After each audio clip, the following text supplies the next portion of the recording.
Hey everyone. This week's lecture is three different conversations with three friends of mine, three practicing designers. All three of them have different perspectives on the way that programming impacts their day to day work. And I wanted to kind of get them to tell a bit about their story and their background and the way that they actually work with programming in their jobs. It's not always the case that you have to be a developer or front end dev or an actual programmer to come across cross code in your day to day life as a designer. We work with programming as the medium of our design. It's how we build digital products and services. So it's really important for us to understand the context and usefulness of understanding to code in many different areas of design. So I hope you enjoy the conversation with the three different designers this week, and good luck. Hey Andrew, how's it going? Hey Liam, going well. How are you? Yeah, pretty good. So did you want to start off by maybe introducing yourself and what you currently do for a job? Yeah, for sure.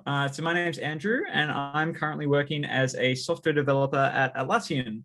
So they're a software company started here in Australia, and we make work collaboration software. So you might have heard of things like Trello or maybe Jira or Confluence, but we have a whole suite of products that help teams work better together. So whether it's tracking what people are working on for different projects, or just writing up, some documentation like wiki style functionality, all sorts of different things. But yeah, really enjoy it.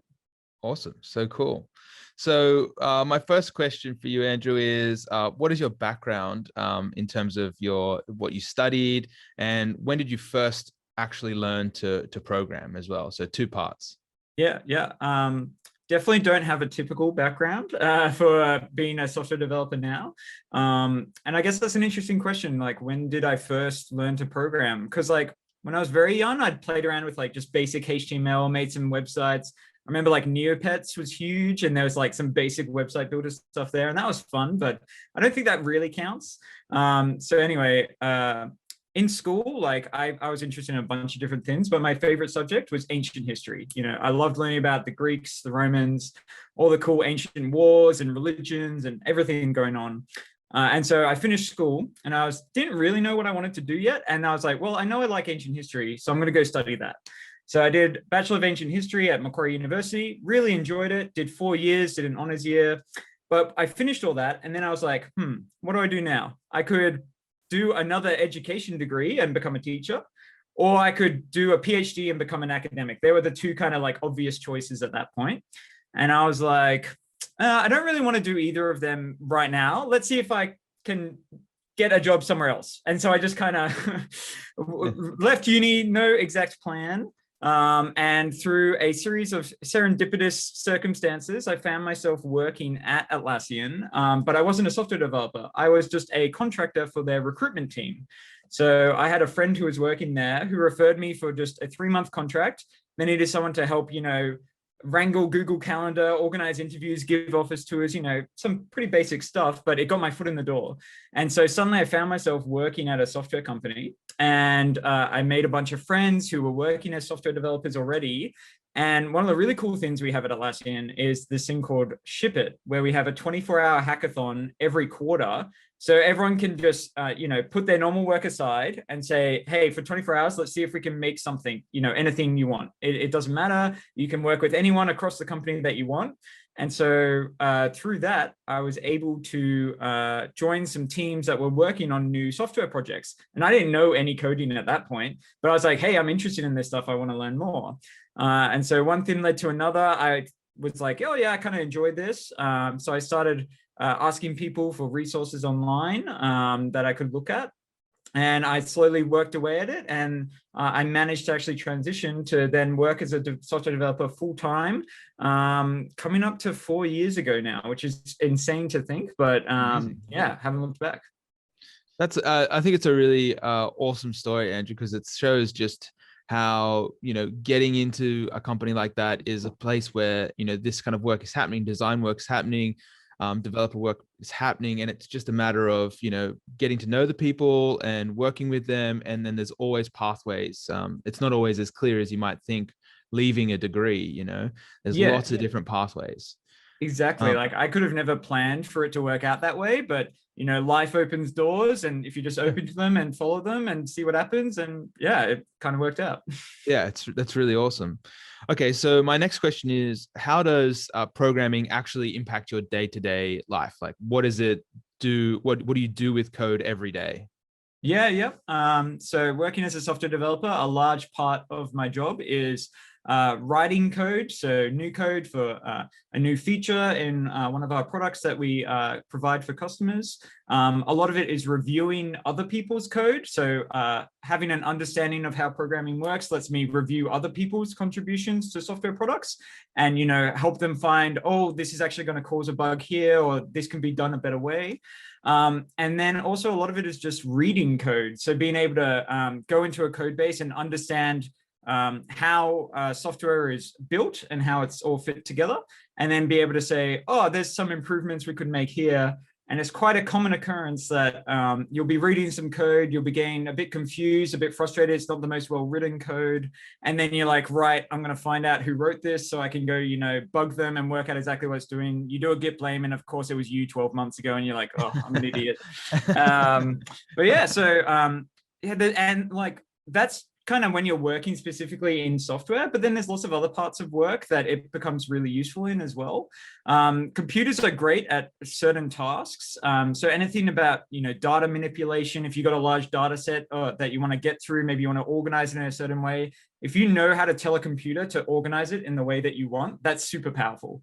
You can say like, oh, there's all this information, but I only care about this little subset.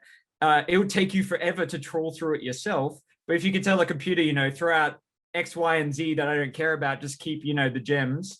That's super useful. And I think the final thing I'll mention is that I think learning a bit of programming is really useful because it just teaches you problem solving skills and some principles that you can apply to any area of life, let alone work, because it's a necessity in programming. Computers are very rigid, very logical. They force you to think a certain way for them to be able to interpret it correctly.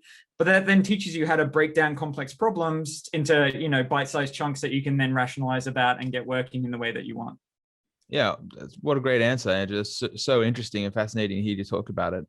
I think that's really awesome. So question 3, the third question I have for you, the last question I have for you, Andrew, is at Atlassian, what does a typical team look like for you? So, do you have someone who's specifically a programmer? Is everyone a programmer around you? What's the makeup of, a team on any given kind of project? Yeah. So a typical team consists of, a team of devs. So people whose primary job is to write code, read code, review code. So software developers like myself.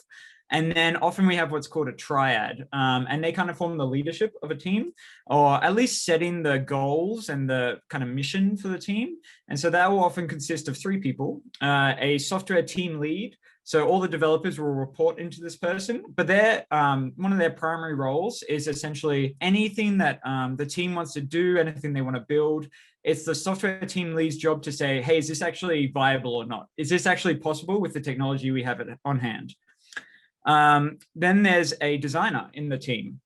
And so their prime role in the team is to say anything that we build, we want to make sure that it's actually something that our customers want and will use. And so they're looking after things like the UX, the UI, the user experience, the user interface, making sure it's easy to understand. It makes sense, even if someone has zero context for what it is that we're building. If they just got dropped onto that web page or whatever it might be, they'd be able to understand, okay, I can see how this all fits together and what I need to do to get what I want to get done with this piece of software, to whatever problem they might have that they want to get solved, or whatever it might be. And then we have a product manager, and their primary goal is to say, make sure whatever the team is doing fits into the broader strategy of the company. And so if we're doing something that's completely buck wild and not related at all to what the rest of Atlassian is doing, it's probably not the right thing to be working on. Like, it might be, but it's the PM's job to make that call and talk with other teams, talk with customers, find out, hey, what do you wish this product did? What do you wish was available in the software? And they kind of make those, they try to collate all those data points and bring it back to the team and say, hey, here's the customer research. Here's what other teams at Atlassian are working on. Here's how we fit in and why we're working on what we're working on. So, that's kind of a basic structure. That's awesome. Yeah. So it's a UX UI person who's thinking about usability and design research and all the rest of it. A PM who's responsible for navigating the broader impact that that software can have, as well as a developer as well. And like you said, I think the thing to think about there is that those three corners of that triangle are often whole teams of people, right? They're not just a single individual necessarily, but in fact, you might have whole teams of people in each one of those corners working together. Yeah, Um, absolutely. And I think one other thing I'll call out is that people have kind of their dedicated roles in the team, but it's very common that they'll kind of flex and kind of blur the lines a little bit between them. Like it's quite common that our designer might jump in and write a bit of code and say, hey, like there's this thing I want to fix up or this feature I want to play around with. And so they'll do that. Or the PM and the devs often will join the design workshops and they'll come up with, ideas for how the UI might look for a new feature. And I think some of the people who are most successful are those who can have that broader skill set as well as a depth of knowledge in a certain area. Yeah, that's really amazing. I think that's something that we're always talking about here at UCID with design programming students and design computing graduates. It's about that flexibility and that ability to approach a problem with the design thinking knowledge, with the usability and the kind of user experience knowledge, but also having a familiarity with the medium, like with coding and programming, with software development processes themselves, allowing you to kind of really flexibly work across a big team like this. Yeah, that's so awesome, Andrew. Thanks so much for taking the time to talk to me today. So I really appreciate it. Yeah, absolute pleasure. Thanks for having me. Hey, Steph, how's it going? Hey. Good to see you. Okay. Thanks so much for agreeing to talk to me today about programming. I just want to ask you 3 questions. And the first one is, what is your professional background and when did you first learn to code? So I have been a practicing designer for 12, 13-ish years now, mainly in the space of user experience, customer experience, service design, user research, and a little bit of visual design sort of on the side. And I've been doing that in data visualization, doing that also extending to professional financial services. I was with Bloomberg in New York, but also doing multi-platform TV and video and in-flight entertainment systems. But currently I'm a designer at the IBM Garage. And you might not know this, but I'm an alumni of the design computing degree. So I've Amazing. been there and done that. When I first learned to code, well, funnily enough, in the design computing degree, all those years ago. Yeah, but do you ask me where, losing my voice, did you ask me where I use it or when did I learn it? When did you first learn it? And then I'll ask you where you use it. Oh, okay. When I learned it, design computing. Design computing. Cool. Great. And so in design computing, did you take, at the time, obviously the degree might have been a bit different than it is today, but did you take any subjects inside computing science as well, or did you just take subjects within design computing? Just within design computing. So cool. I think it was in second year that we learned programming. I think it was design programming. Yeah. Yep. And I think in third year studio, we also, all of the studio courses involved actually programming and something and actually building it. So yeah. Yeah, cool. Amazing. All right. Well, second question then. How does your knowledge of programming actually impact your day-to-day work? So in my current role, I'm involved in envisioning, partially architecting and actually building services that run on the cloud. And when I say services, I'm talking about data storage and processing, machine learning, also blockchain where applicable. And to be truthful, I can't be an effective designer without understanding the platform that I'm designing for and understanding these services that I'm designing for. Yeah, I guess one good analogy that I can think of is it's like an architect, right? You're tasked with designing a house, But if you don't understand the properties of the physical materials that you're using to build that house or build the spaces within that, you're probably going to have a crappy house, right? Like if someone came to you and said, okay, I need you to design a bathroom, and you don't realize that wood has properties that don't go well with water, you're going to not really have a bathroom very soon. So I kind of equate that with programming. I like that analogy. I think it's good. Yeah, definitely. Amazing. All right. Well, so easy. I think that's a really succinct answer. So let's do question 3. Question 3 is, and this might be new given your current role, but what does a typical team look like at work? Maybe you can answer the question about maybe today, but also in the past as well. Yeah. I guess that sort of depends on the kind of role that I've been in, or the kind of role that you'll go into, and the organization that you're in. So I've been lucky enough to work in small organizations, large organizations, ones that have been focused on design as a thing that's sold to the client, but then also in-house. I'd say that for small companies, you're often finding yourself wearing multiple hats. So you might be in a design team, but you're expected to do user experience design, where you're looking at the concept and research, maybe also do visual design and user research as well. But then you're also working with engineers that might be front-end engineers.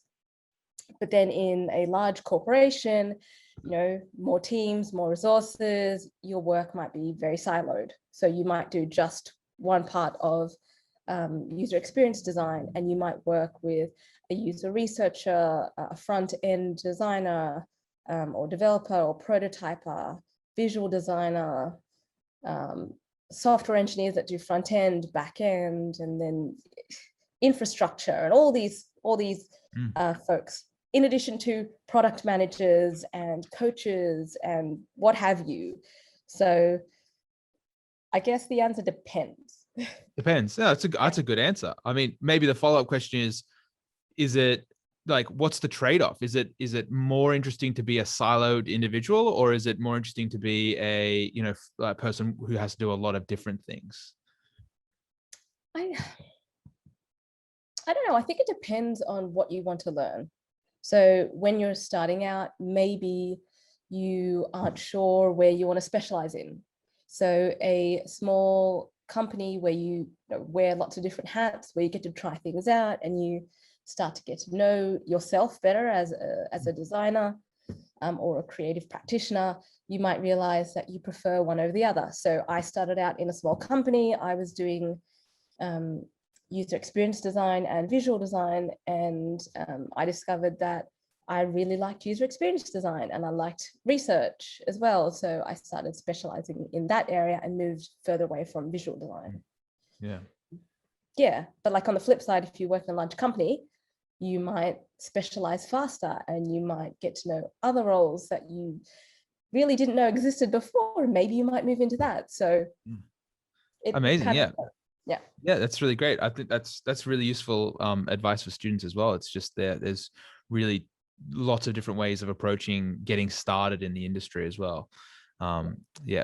Amazing. So thanks so much again, Steph, for talking to me today about programming. And thanks again. Yeah, no worries. Good luck. Hey, Hamish, how's it going? Hey, Liam. Nice to see you. Good to see you too. So like I said, I just want to ask you a few questions about yourself, but maybe we could start off with you introducing yourself. So who are you and what do you do? Well, my name is Hamish. I'm a director of the Special Design Research Studio. I split my time between there and the University of Sydney, where I teach, and I'm also doing my PhD in interface and interaction design. I've worked as an interaction designer for about 10 years, and I work across a variety of different technologies, including web and mobile apps, but also like physical technologies like parking meters and stuff. Awesome. So cool. So we've got three questions, and the first one is a two-parter. So, what is your background, like education and experience-wise, which you've kind of answered there in your intro? But when did you also first learn to code? So, your background and when did you first learn to code? Sure.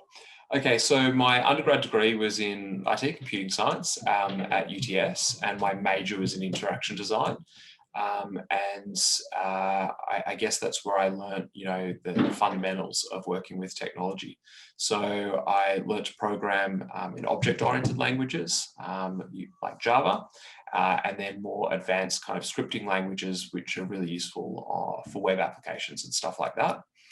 And in my major, that's where I kind of covered off things like design thinking and traditional HCI kind of research methods, which helped me better understand people's problems and the design context. So I could develop more comprehensive solutions that really nailed the problem. Awesome. So traditional computer science kind of background with an honors in more of a kind of designing kind of area. Oh, sorry, major in kind of designing kind of area. The reason I say honors is, because the reason I say honors is because I know that you did honors, and I just wanted to maybe ask you ad lib, not one of the questions, but what about doing a traditional computer science degree? What was the thing that kind of attracted you to doing design? Obviously, a lot of people around you might not have done the same thing. So before I actually enrolled in the degree, I started working informally in UX. So I'd gotten a job at a online travel agent. It was a startup.com. They sold flights online. And I kind of fell into this UX kind of portfolio where I started being responsible for the design of the website. And I'd done a lot of reading about UX. I bought some books on what user experience is and how to kind of optimize the design of a web page to increase conversions. But the more I worked in that space, the more I realized that there was so much, not just to the design side of things, but also to the technology side of things. And so I actually left that job after 3 years and went to UTS. Yeah. Awesome. So and that brought you into honors? Like then you thought, oh, I'll do honors now as a way of expanding that knowledge, or? Yeah, it's exactly what happened. So doing the interaction design major, I started experiencing this kind of HCI research kind of space. And I became fascinated with learning about people's problems and how technology could kind of respond to those problems. But unlike in the traditional part of the CS degree where you would come up with, you would almost apply fixed solutions to people's problems and hope that it solved like 80% of the issue. In the interaction design major, it was all about creating like custom bespoke solutions. And so after doing that, I realized that there was a real opportunity to kind of learn more about how to be a more effectual researcher and designer. And honors was one of the best ways that I could do that. So I had some great mentors in my honors degree from both design faculty and the IT faculty. And they helped me bring those two things together. The design thinking side of things, but also the engineering and IT side of things. So I could actually come up with really robust and innovative solutions. Oh, it's super interesting. Yeah. Okay, cool. Well, so question 2 is, how does your knowledge of programming impact your day-to-day work now? I would say the ability to program can't be overstated in this field. So I think I often see a lot of commentary on LinkedIn about designers bemoaning that, a job advert says they need to have coding knowledge, and they say, oh, coding and design, they're different things. Why do I need to have the ability to code if I want to be a UI designer? And I think that fundamentally misunderstands the role that having software development knowledge has in the design of technical products. What I mean by that is being able to understand how a software developer works, how a software developer kind of organizes their thinking, allows you as a designer, especially if you're the design lead, to manage them more effectively. And to do that, you actually need to understand what it is that they're doing, and to speak into that process. I also think that from a respect perspective, if a software developer knows that you actually can code, can program, they often tend to be less dismissive of you and your ideas. Typically, in my experience working in software companies, both on client side and on agency side, is that software developers can tend to be quite arrogant, and say, well, I'm the guy that can develop, I'm the person that has all the answers. You're just a designer. You just are here to make things look pretty. And typically that leads to a lot of friction in these kind of software design development teams. And often what ends up happening is that the developer ends up winning because they will say, oh, this can be done and this can't be done. And the designer doesn't actually have the skills and ability to interrogate that statement. And so I've found when developers have come back and said, oh, that's too hard, that can't be done. And I've actually been able to say, well, I think it can be done if we approach it this way, has meant that they've respected me not just as a designer, but also as a developer. And it's made it possible for me to actually implement the best possible design for my client because I haven't been stymied by a cantankerous developer.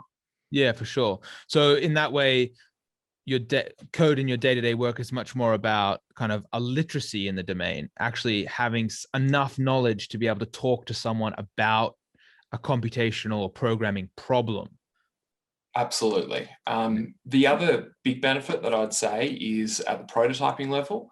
And so I actually think that designers need the ability to prototype their ideas beyond things like InVision and Figma. But actually, like if they wanted to code up a component of a web app or something, having those coding knowledges allows them to actually put something together themselves, a proof of concept themselves, and either take that to a client or to their boss. And that's often much more powerful than static designs that have just been linked together in InVision.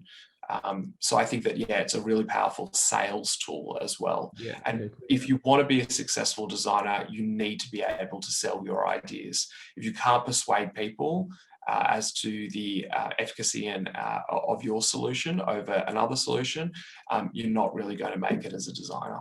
Yeah, for sure. Absolutely. Okay, cool. So for you then at Special Design Research Studio, what does a typical team look like? 3 people, a project manager, a UI designer, and a developer. Now, the team can scale where you bring on more UI designers and more developers for the size of the project and for the timeline of the project. But typically, the project manager, in addition to kind of managing the client relationship and the resources internally, is also the owner of the overarching vision, right? So they've got the idea of this is what the specification looks like, this is what the product needs to do to be a success. And then they work with both the designer and developer to craft a detailed specification to that end. And so it's not just a case of managing spreadsheets and Gantt charts and timelines and stuff like that. It's actually having an intimate knowledge of the design and that overarching vision to make sure that the vision actually kind of solves for the customer's need. The UI designer, pretty self-explanatory. It's really important to have someone on your team that can design good-looking screens and work with you to make sure that not only is it an aesthetically pleasing interface, yes, that's important, but it's actually a functional and usable interface. That is much, much, much more important than an aesthetically pleasing interface. It is not hard to jump onto Dribble, copy, someone else's trend, the latest trends or a design, and barf out a design that looks pretty but is functionally not usable. That is not the way to get people excited about your product. It needs to be usable. The developer, often you will have just one developer who can work on both front end and back end. However, it is quite common in larger, more sophisticated enterprise projects where you will work with a front end developer on implementing kind of the interface side of things, and you will also work with a back end developer to ensure that the underlying data structures support that interface. And that's where a lot of the business logic in applications needs to be thought through and stuff. And so with a lot of the stuff that we do at university, like in the course, we kind of come up with quite simple applications with quite simple use cases. But when you start working on enterprise level applications, you start realizing how important it is to support edge cases, and you need to create user journeys for, you know, what happens if this user clicks on this and they've got this kind of special consideration, like how do we support that? And it's really tedious work, and there's a lot of documentation that goes into it. But if you want to work for a big organization like Atlassian, Google, Westpac, you have to have those skills. You have to have that attention to detail. You need to be able to see an entire application and go, how do we support all of these different kind of the users? And, you know, personas are a big part of, you know, of doing that. It's a really useful tool to make sure you support them, but you need to be able to have the technical understanding as well to brief those different people in your team to support those different personas. Yes. That's a good point as well, that edge cases are often quite technical in and of themselves. So kind of as a designer, if you're, you know, design oriented, programming is a skill that, you know, is adjacent to you, that you're obviously doing as part of this degree, but it's not maybe your first love. Having proficiency in programming is something that's going to help you think through those edge cases in a technical way. You know, even if it's as simple as, you know, screens are very different, touch versus, you know, mouse and keyboard. These are different interaction paradigms. What are the design edge cases that we're going to arrive at? And more importantly, what is the technical interface of the, you know, the browser to the way the user actually operates the interface itself? And a bit of literacy again around that is obviously going to be super beneficial. Yeah. Just on this idea of kind of the importance of being able to code. So I hired a designer at one organization that I worked at, and she had no coding knowledge, no coding experience. And she found it very frustrating working with developers, because she would put forward a design. The developers would argue about, you know, the ability to implement parts of that design, and she would not have the language or the confidence to actually challenge those claims that something couldn't be done. And actually, she went back to university. She did a master's, and she did programming in that degree, and she lent in hard to it. She got good at it. And then she was able to go back into those situations and actually say, no, that's not true. You can build it, and this is how you build it. And you'd often get the shock, the face up, oh, I thought I could just, you know, make that claim and you wouldn't be able to challenge it. Oh, no, you actually know what you're talking about. Yeah. And I get that it's stressful learning how to code. When I was like 21 or something when I was doing my undergrad degree, and I was really anxious about the, you know, learning to program. And I was like, oh, I don't know how I'm going to get through this. The course had like a 67% fail rate. And it had a bit of a rep for being incredibly hard to pass. And so I was Googling online, like tutors for, you know, object-oriented languages and stuff like that. And what I found is that as soon as I started studying and got some help from some people in the degree and some friends, it just clicked. And then it didn't actually become that big scary thing. It actually became quite easy to understand. And it's just about kind of learning a bit of a system for learning a system to learn, I guess. It can be very easy when you start programming just to become overwhelmed with all of the different concepts and stuff. But often it helps just to start with basics and just ask yourself one question.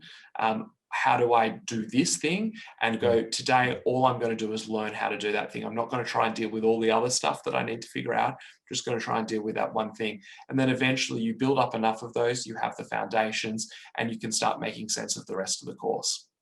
Well, you know, as you know, I love thinking about learning. So I love that you brought that up. I couldn't agree more. Actually developing learning strategies for learning things is actually, you know, it's a skill in and of itself. So yeah, it's a great point that you've made there as well. So all right, I think that's all the questions I have for you, Hamish.